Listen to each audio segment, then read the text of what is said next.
Pasukan Rusia menunjukkan momen artilerinya yang disamarkan mulai dibuka kembali, bangkit dan beroperasi. Artileri tersebut menembaki kendaraan lapis baja Ukraina yang juga tengah beroperasi. Rekamannya beredar di Telegram pada Jumat, 22 November 2024. Dalam keterangan unggahan disebutkan Tentara Angkatan Darat ke-25 Rusia memamerkan aksi senjatanya dalam rangka Hari Pasukan Rudal dan Artileri. Yang menyebut artileri ini telah mencapai kesuksesan dalam kerja mereka di zona operasi militer khusus.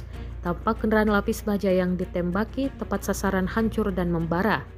Serangan yang tepat, puluhan sasaran, penghargaan tempur dan keyakinan tak tergoyahkan akan kemenangan, jelas militer Rusia.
Download Tribun X sekarang, menghadirkan lokal menjadi Indonesia.